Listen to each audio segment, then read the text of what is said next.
प्रदेश से खबर है। मिल्कीपुर से एसपी ने उम्मीदवार का ऐलान कर दिया है। फैजाबाद से सांसद अवधेश प्रसाद के बेटे को टिकट दिया है।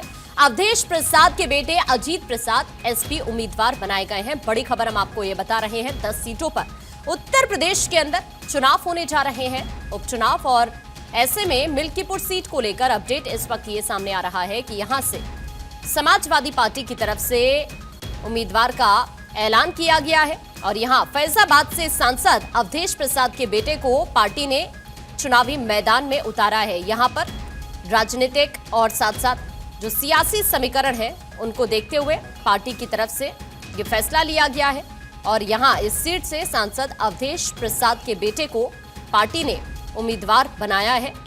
एक के बाद एक अलग अलग सीटों को लेकर अब समाजवादी पार्टी चूंकि उम्मीदवारों को लेकर मंथन कर रही है। और इसी कड़ी में ये अहम खबर उत्तर प्रदेश से हम आपको बता रहे हैं, जहां पर अयोध्या के मिल्कीपुर से समाजवादी पार्टी ने उम्मीदवार का नाम फाइनल कर दिया है।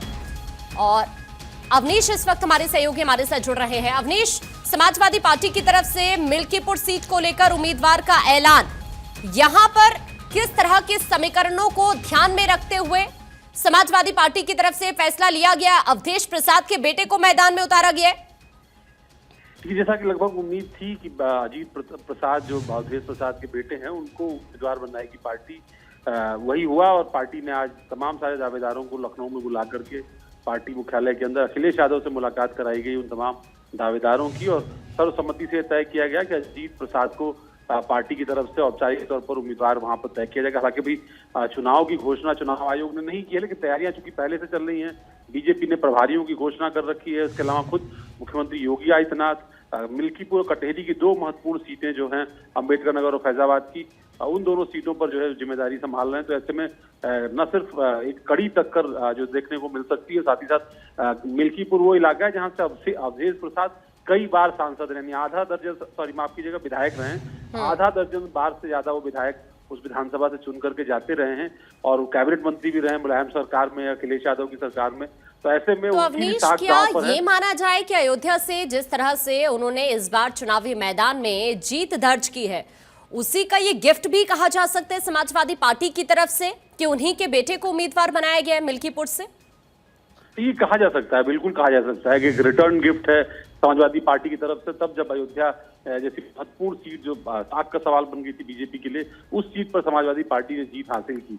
वैसे में अगर उस सीट की दावेदारी अवधेश प्रसाद के बेटे को ही मिलती है तो उनके लिए एक बड़ी रणनीतिक जीत है। लेकिन चुनाव जीतना एक अलग बात है। और ऐसे में तब जब मुख्यमंत्री योगी आदित्यनाथ खुद वहां पर मुकाबले की कमान संभाल रहे हों, तो वैसे में किस तरीके से समाजवादी पार्टी एक बार फिर अपनी सिटिंग सीट को रिटेन कर पाएगी, ये देखना दिलचस्प होगा। ठीक है, शुक्रिया आपका ये जानकारी साझा करने के लिए।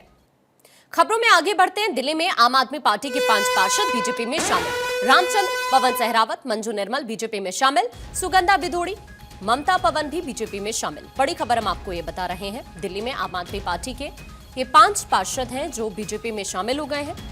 चुनाव से पहले एक बड़ा झटका आम आदमी पार्टी के लिए, और अब कहीं ना कहीं ये बीजेपी के लिए जरूर फायदे की कड़ी साबित हो सकता है आने वाले चुनाव में। रामचंद्र, पवन सहरावत, मंजू निर्मल, सुगंधा बिधूड़ी, ममता पवन बीजेपी में शामिल। ये वो अहम चेहरे हैं जो आम आदमी पार्टी से बीजेपी में शामिल हो गए हैं।